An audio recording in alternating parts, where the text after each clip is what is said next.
नमस्कार। स्वागत है आप सबका माइंड स्पेस चैनल पर। मेरा नाम है डॉक्टर हरीश बेड़ेकर और आज हम बात करने वाले हैं mothers do and don'ts for children. माँ बाप और क्या क्या करते हैं, क्या नहीं कर सकते हैं हमारे बच्चों के लिए, जिससे हमारे बच्चे स्ट्रॉन्गर, कंपैशनेट एंड प्रोडक्टिव हो जाए।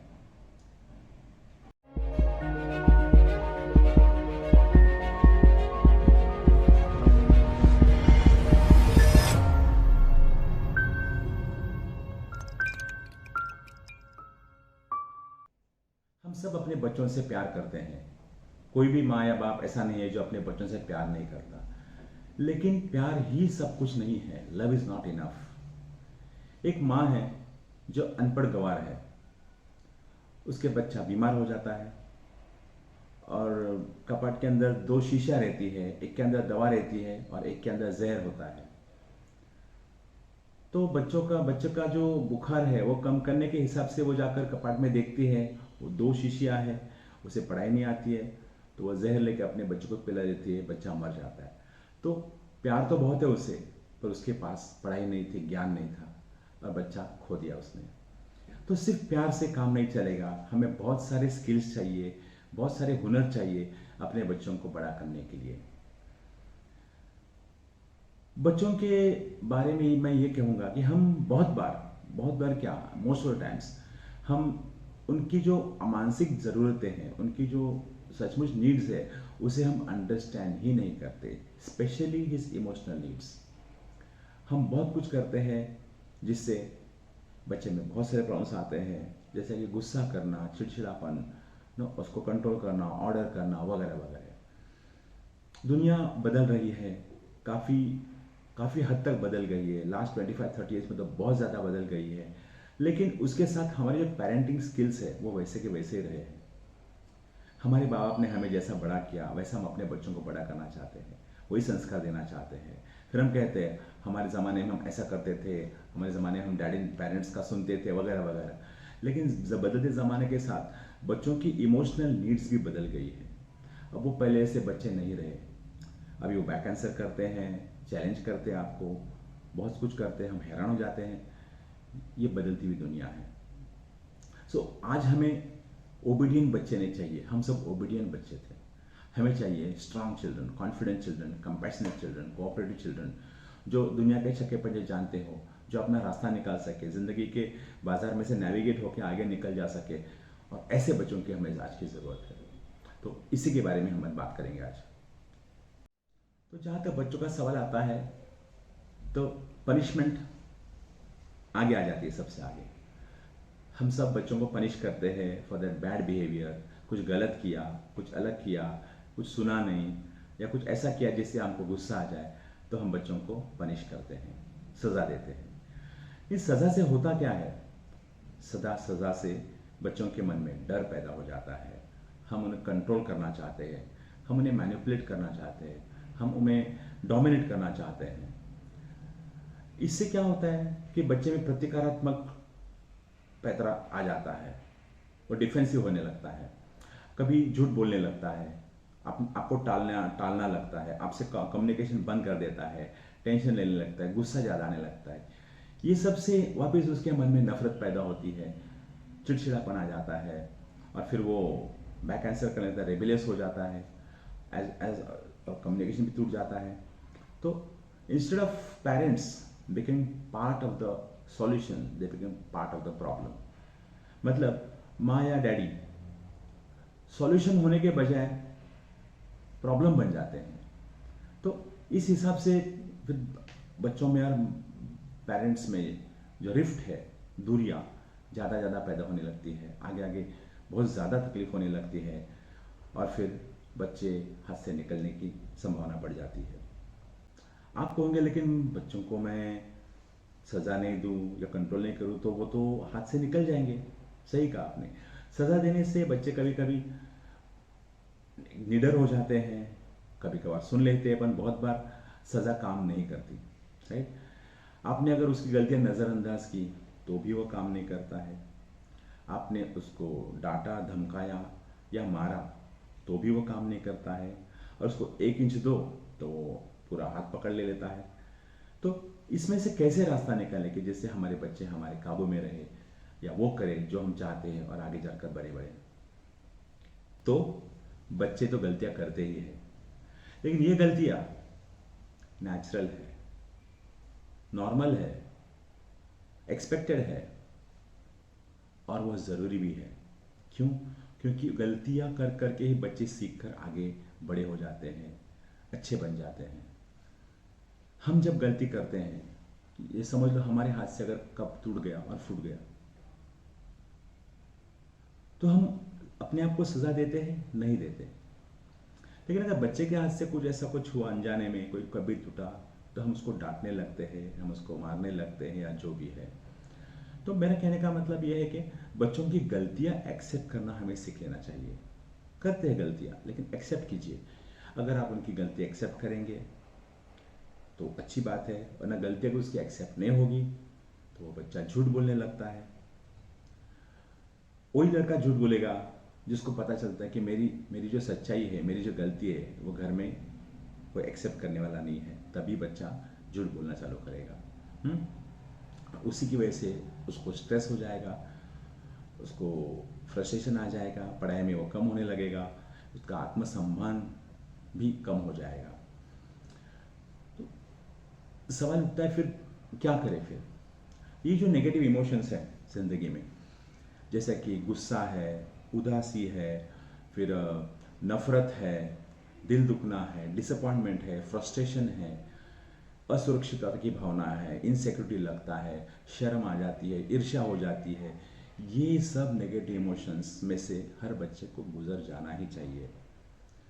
तो हम बचपन से अगर बच्चों को इन इमोशंस में से ये करें, एक्सपोज करें, तो बच्चा स्ट्रांग हो जाता है। अक्सर हमें लगता है कि हमने बहुत सहन किया है, बच्चों को सहन हम नहीं करने देंगे, हम उनको अच्छा माहौल देंगे, उसको अच्छी ग्रोथ देंगे। लेकिन आप हमारे अपने अंदर रख देते हैं, अपने प्रोटेक्शन में रख देते हैं और उसको एक्सपोजर नहीं देते नेगेटिविटी से। तो फिर जब वो 12th के बाद या 10th के बाद जब दुनिया में जाता है, तो ये दुनिया तो एकदम नेगेटिविटी से भरी है। बहुत सारे अलग अलग किस्म के लोग हैं, जो नफरत करने वाले हैं, कोई गुस्से वाले हैं, क्या है, ये सब फेस करते समय उसे बहुत दिक्कतें आती है, वो यहाँ तक कि वो टूट सकता है। तो हमें उनको बचपन से ही ये सब नेगेटिव इमोशंस से बच्चों को गुजारना चाहिए, तो वो बच्चा मैनेज करने के लिए काबिल हो जाता है, स्ट्रांग होने लगता है, समझने लगता है और अपनी ज़िंदगी अच्छी तरह से बसर कर सकता है। फिर पेरेंट्स के हैसियत से हमारी क्या जिम्मेदारी बनती है कि हम बच्चों को किस तरह से टाइम दें जिससे वो अच्छे हो जाए। एक स्टडी के मुताबिक working parents and non working parents, इनके बच्चों का स्टडी किया गया था, जिसमें फाइनली देखा गया कि वर्किंग पेरेंट्स के बच्चे ज़्यादा होशियार, ज़्यादा काबिल, ज़्यादा फ्लेक्सिबल और ज़्यादा मैच्योर थे नॉन वर्किंग मदर्स के हिसाब से। एक्चुअली मम्मीज़ के बारे में मैं ये कहूँगा कि बच्चों को कितना टाइम देना चाहिए। हमें हमेशा गिल्टी फील लगता है कि मैं बच्चों को टाइम नहीं दे पा रही हूँ, या working mothers for that matter बहुत टाइम नहीं दे पा रहे, हमको गिल्टी फीलिंग लगता है कि हम क्या करें। तो एक्चुअली बच्चे की जितनी उम्र है उतने मिनट उसके अच्छे संस्कार देने के लिए काफ़ी हो जाते हैं। हम बच्चों को बड़ा नहीं करते, बच्चे खुद बड़े हो जाते हैं, खुद अपने डेस्टिनी में चले जाते हैं, खुद अपना रास्ता ढूंढ लेते हैं।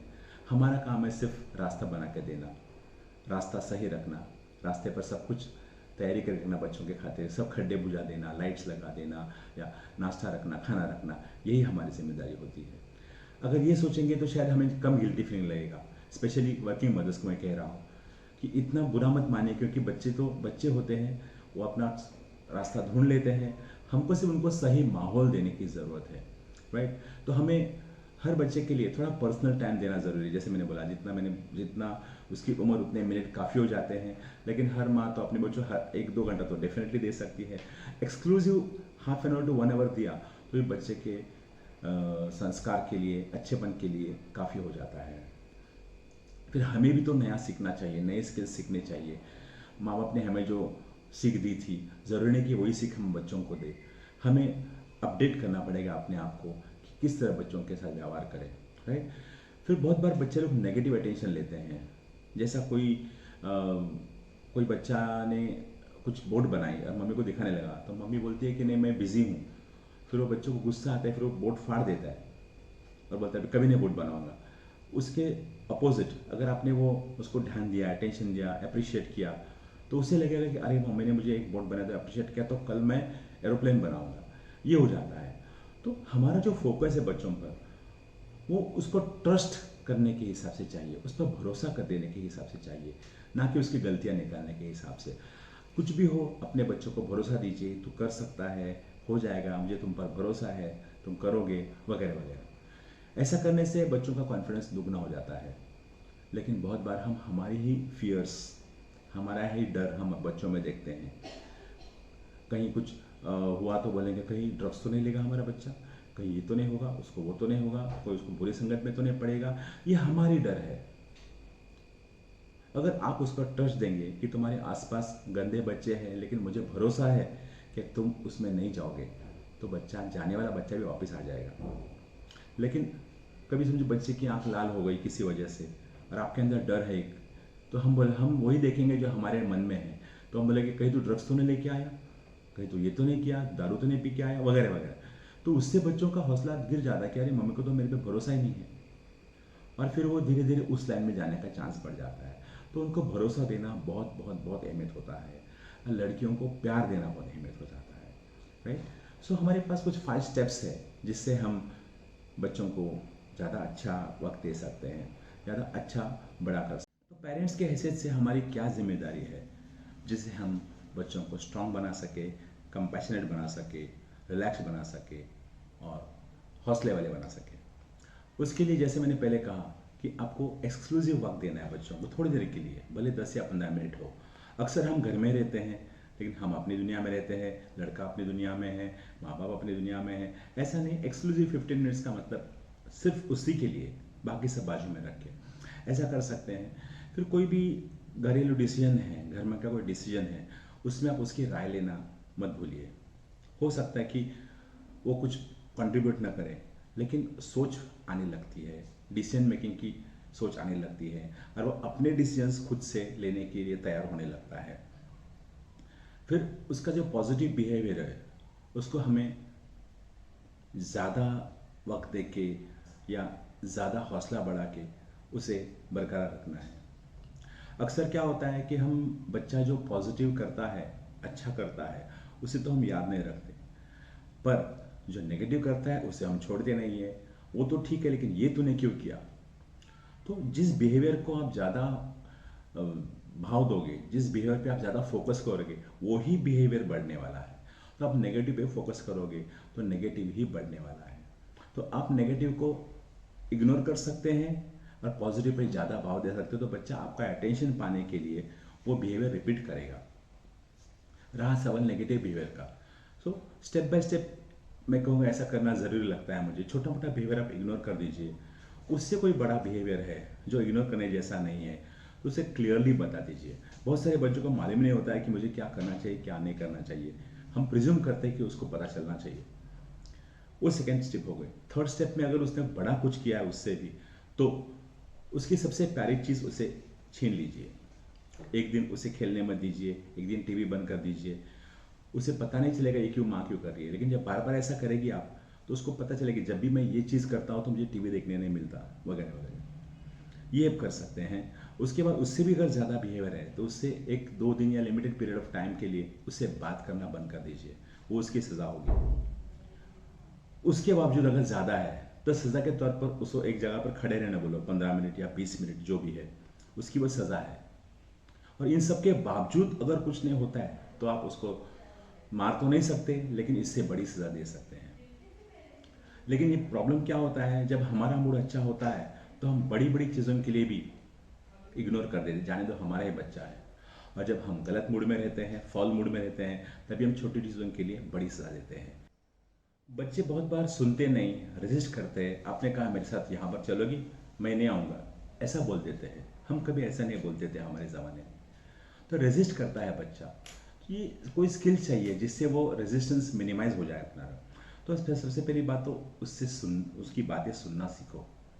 हम हमारी ही बातें बोलते रहते हैं, उसका कुछ नहीं सुनते बहुत बार। तो उसके मन में क्या है वो सुनना ज़रूरी हो जाता है। उन्हें समझने दो कि हमें उनकी बात समझ गई है। अगर वो रेजिस्ट करते हैं तो कोई बात नहीं, रेजिस्ट करने दो, वक्त के साथ वो भी अपने आप एडजस्ट होने लगते हैं।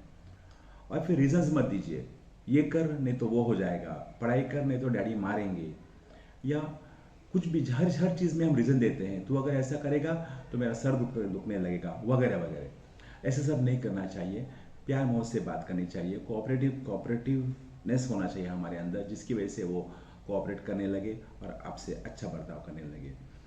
बहुत बार हम इनडायरेक्ट बात करते हैं, जैसा अगर बच्चे ने स्कूल में बैग लेके आई डाल दी और कपड़े फेंक दिए और खेलने चला गया, खेलने जाने लगा, तो हम चिल्लाने लगते हैं कि मेरा कोई सुनता नहीं वगैरह वगैरह। हम अपने आपस में इनडायरेक्टली बात करते हैं, चिड़चिड़ापन दिखाते हैं, बच्चे को पता नहीं चलता आप क्यों ऐसी हो रही हो।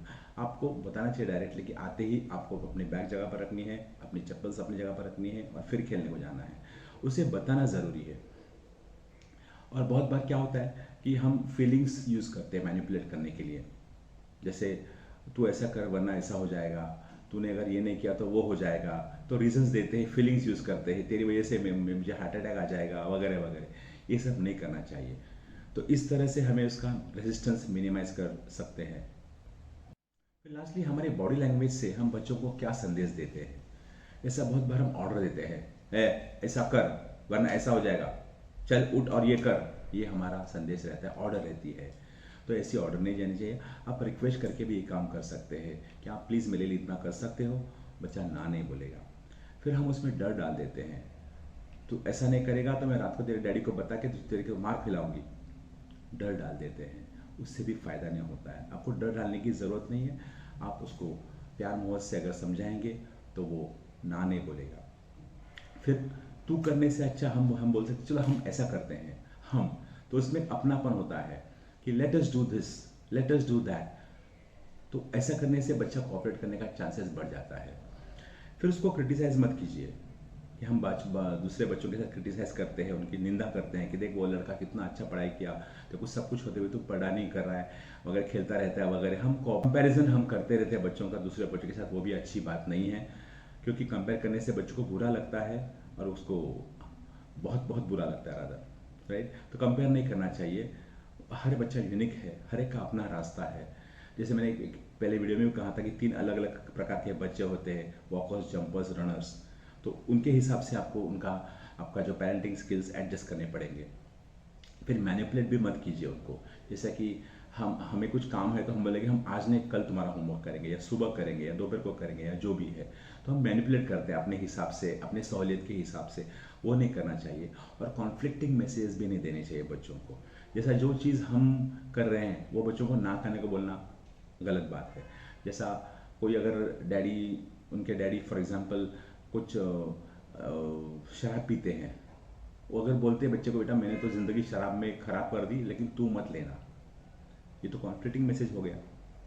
तो ऐसे मैसेजेस टालने चाहिए। हर हर लेवल पे रहता है ये सब, तो ये सब करने को आना चाहिए। और जैसे वर्ड्स ऐसे यूज़ करो जिससे हम, we, us, let us do this, let us do that etcetera. तो ये सब करने से बच्चे का कोऑपरेटिवनेस बढ़ जाता है, स्ट्रांग और कंपैशनेट हो जाता है, और आगे चलकर सक्सेसफुल हो जाते हैं। तो moral of the story is what, कि आज के ज़माने में हमें ओबीडियंट बच्चे नहीं चाहिए, हमें स्ट्रांग बच्चे चाहिए, कंपैशनेट बच्चे चाहिए, जो अपना इनर कंपास यूज़ करके भला बुरा सही गलत उसका निर्देश कर सके और अपने हिसाब से ज़िंदगी में आगे जा सके। तभी हम प्राउड पेरेंट्स फील करेंगे। Thank you very much. अगर आपको हमारा वीडियो अच्छा लगे तो उसे लाइक कीजिए, शेयर कीजिए, सब्सक्राइब कीजिए और बेल बटन दबाइए। Thank you.